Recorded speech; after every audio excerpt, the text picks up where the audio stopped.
On t'a toujours dit que tu réfléchissais trop, que tu rumines tout, que ton esprit ne sait pas se reposer, mais et si ce n'était pas un problème? Et si tu n'exagérais rien, pourquoi ta tête ne fonctionne-t-elle pas en pilote automatique comme celle des autres? Pourquoi vois-tu des choses que d'autres ne perçoivent même pas? Et plus important encore, pourquoi penser ainsi semble-t-il parfois si solitaire? Reste, car ce qui va suivre pourrait changer complètement la façon dont tu te vois toi-même. Si tu as déjà eu l'impression que ta façon de penser ne s'adapte pas tout à fait au monde qui t'entoure, ce n'est pas un hasard. Alors que beaucoup de gens vivent en réagissant, en improvisant et en laissant la vie passer devant eux, il y en a d'autres dont l'esprit ne s'éteint jamais tout à fait. Pas parce qu'ils sont anxieux, pas parce qu'ils sont brisés, mais parce qu'ils traitent la réalité à un autre niveau. Ce contenu ne traite pas du fait de trop réfléchir, il s'agit de comprendre pourquoi ton cerveau fonctionne de manière différente et pourquoi cela, même si ça fait parfois mal, est un signe de profondeur. Ci-dessous, nous allons parcourir 8 pensées subtiles qui démontrent que tu ne réfléchis pas trop, mais que tu réfléchis plus intensément.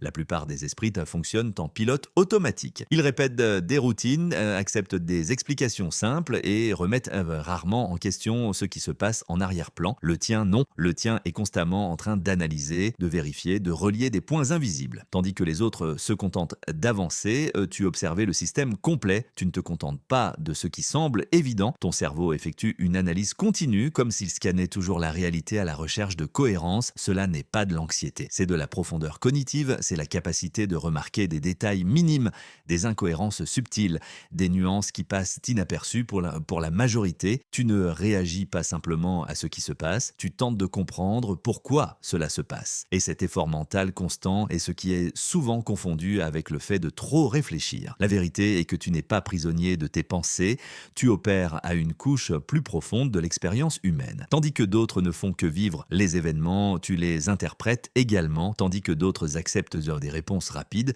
tu restes avec la question, et cela, bien que ce puisse être épuisant, est la base de tout ce qui suit. Soyons honnêtes, combien de fois as-tu recréé une conversation complète dans ta tête avec quelqu'un qui ne sait même pas que ce dialogue existe?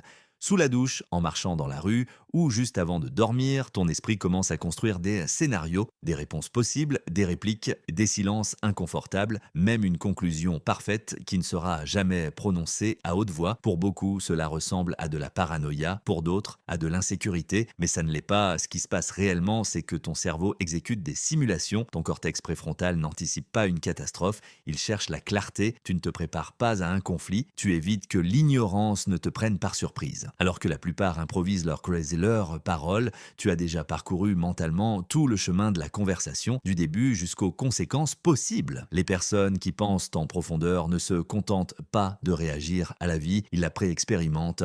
Ils revivent des situations avant qu'elles ne se produisent, non par peur, mais par compréhension. Ton esprit ne supporte pas les vides, il a besoin de comprendre comment les pièces s'emboîtent avant de les déplacer. C'est pourquoi tu répètes, c'est pourquoi tu analyses, non pour gagner des discussions, mais pour ne pas te trahir toi-même avec une réponse superficielle. Il ne s'agit pas de trop réfléchir, c'est une forme de défense intellectuelle. C'est ton cerveau qui s'assure que, le moment venu, tu ne parleras pas par confusion, mais par conscience. Et même si personne n'en vient jamais à entendre ces mots si bien répétés, le processus en lui-même en dit déjà long sur la profondeur avec laquelle tu vis chaque interaction. Alors que d'autres se laissent emporter par la scène, tu restes à te demander pourquoi la caméra s'incline légèrement, pourquoi la lumière change juste à ce moment-là, ou ce que tente réellement de dire le silence entre deux phrases. Tout le monde est excité par le dénouement et tu lis l'histoire qui se raconte sous l'histoire. Ce n'est pas que tu ne profites pas du film, c'est que tu l'expérimentes d'une autre façon. Ton esprit ne consomme pas de contenu, il le dissèque, il reconnaît des schémas, interprète des symboles, connecte des décisions esthétiques à des états émotionnels. Là où d'autres voient du divertissement, tu vois une structure, tu vois une intention, tu vois une thèse cachée derrière chaque plan. Et ce n'est pas prétentieux, c'est une conséquence naturelle d'un esprit qui ne se contente pas de la surface. Cette façon de percevoir l'art fait que même les loisirs deviennent un exercice mental. Netflix peut s'avérer épuisant, non par manque d'options, mais parce que ton cerveau ne s'éteint jamais tout à fait. Tandis que d'autres se contentent de regarder, tu lis le récit visuel comme s'il s'agissait d'une langue supplémentaire, et d'une certaine manière, ça l'est. Tu ne regardes pas un film, Tu interprètes une expérience.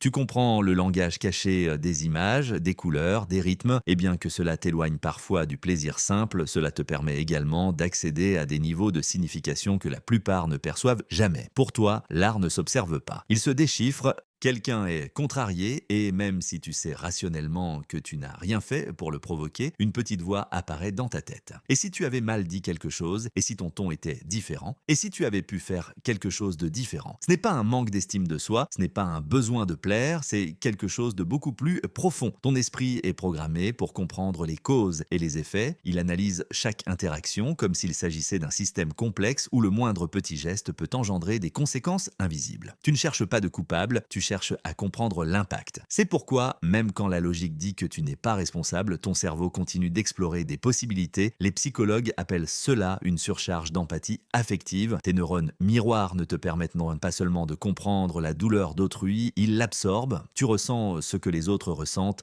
presque comme si c'était le tien. Des études de l'Institut Max Planck montrent que les personnes ayant une empathie élevée ont une activité accrue dans le cortex insulaire, la région du cerveau liée à la contagion émotionnelle. En d'autres termes, tu es neurologiquement conçu pour ressentir plus. La partie difficile est que tu portes des émotions qui ne t'appartiennent pas. La partie puissante est que tu comprends quelque chose que beaucoup ignorent, que chaque action, chaque mot, chaque silence génère des ondes. Dans un monde où peu pensent au-delà d'eux-mêmes, cette sensibilité profonde est une force qui se déguise souvent en poids. Il est 2 heures du matin, tu essaies de dormir, tout est silencieux et soudain, sans prévenir, ton esprit décide de rejouer ce moment d'il y a 10 ans où tu as dit quelque chose d'inapproprié, mal prononcé, un mot, où tu t'es ridiculisé devant quelqu'un d'important. Ce n'est pas un souvenir flou, c'est de la haute définition avec un son enveloppant, avec chaque geste, chaque regard, chaque seconde de malaise intact. Cela se produit parce que les personnes qui pensent en profondeur ne stockent pas les souvenirs de manière superficielle. Ton cerveau ne garde pas seulement ce qui s'est passé, mais ce que tu as ressenti. Ton hippocampe n'archive pas des événements, il construit une base de données émotionnelles complète. Les scientifiques y appellent cela la spécificité de la mémoire autobiographique. Tu ne te souviens pas davantage parce que tu veux te torturer, tu te souviens plus parce que ton esprit apprend à travers le détail. Les recherches montrent que ceux qui ont ce type de mémoire ont tendance à obtenir des scores plus élevés en intelligence émotionnelle, tandis que d'autres ont besoin de répéter la même erreur plusieurs fois pour apprendre. Une seule expérience te suffit, gravée avec une précision presque douloureuse. Ton cerveau s'assure que cela ne se reproduira pas, le passé ne te poursuit pas, il t'entraîne. Même si cela ressemble à une punition, c'est en réalité un mécanisme de protection, une forme intense, parfois cruelle, de croissance interne.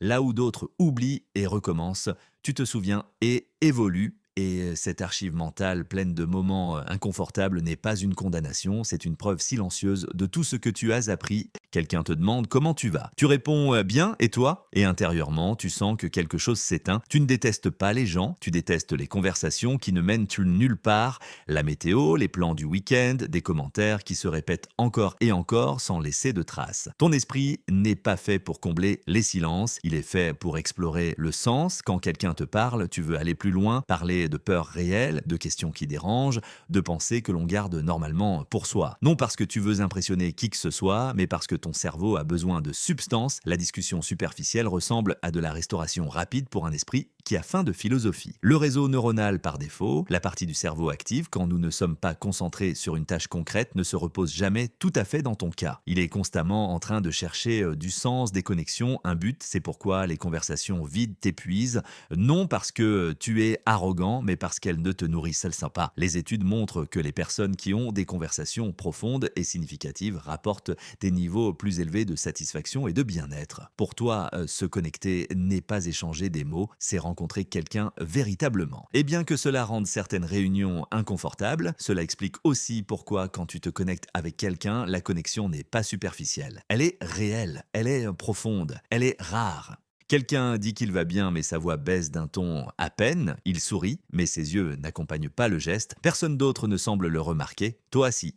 Non parce que tu es méfiant, mais parce que ton esprit lit au-delà des mots. Alors que beaucoup s'en tiennent aux messages explicites, tu saisis le langage invisible qui filtre à travers les gestes, les pauses et l'énergie du moment. Votre système limbique fonctionne comme un logiciel avancé de reconnaissance émotionnelle. Il analyse les visages, les postures et les micro-changements sans que tu aies à y penser de manière consciente. Le psychologue Paul Ekman a découvert que ces micro-expressions durent à peine une fraction de seconde et que la plupart des gens ne les détectent jamais. Ton cerveau, en revanche, les enregistre, les compare et les interprète presque instantanément. C'est pourquoi tu sais que quelque chose ne colle pas bien avant de pouvoir l'expliquer avec des mots. Tu perçois quand quelqu'un feint l'enthousiasme, quand une relation s'éteint lentement ou quand une personne se ment à elle-même. Tout voir peut être épuisant. Parfois, tu aimerais ne rien remarquer et vivre plus légèrement. Mais cette sensibilité signifie aussi que tu voyais les gens tels qu'ils sont et pas seulement tels qu'ils veulent se montrer. Ce n'est pas de la paranoïa, c'est de la perception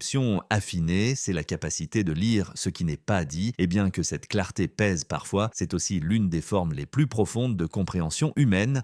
Pourquoi travaillons-nous autant d'heures? Pourquoi ce mode de vie est-il considéré comme normal? Qui a décidé que c'est ainsi que les choses doivent être? Tandis que la plupart suivent le scénario sans s'arrêter, tu te demandes qui l'a écrit. Ce n'est pas de la rébellion pour le plaisir de contredire, c'est de la curiosité intellectuelle dans sa forme la plus pure. Ton cerveau n'accepte pas les idées par défaut, il les examine, il les démonte, il les compare à la réalité. Les philosophes l'appellent cela la curiosité épistémique, l'élan profond de ne pas se contenter du quoi, mais d'aller toujours vers le pourquoi. Des études montrent que les personnes ayant des niveaux élevés de ce type de curiosité ont une activité accrue dans le cortex singulaire antérieur, la région chargée de détecter les conflits entre ce que nous attendons et ce qui se passe réellement. Là où d'autres trouvent de la sécurité dans la tradition, tu trouves des questions. Et oui, cela peut faire de toi la personne inconfortable dans certaines conversations. Mais cela signifie aussi que tu ne vis pas en pilote automatique. Tu es éveillé, conscient, observant la structure du monde au lieu de simplement occuper une place à l'intérieur de celle-ci. Questionner ne t'éloigne pas de la vie, cela t'en rapproche depuis un endroit plus honnête.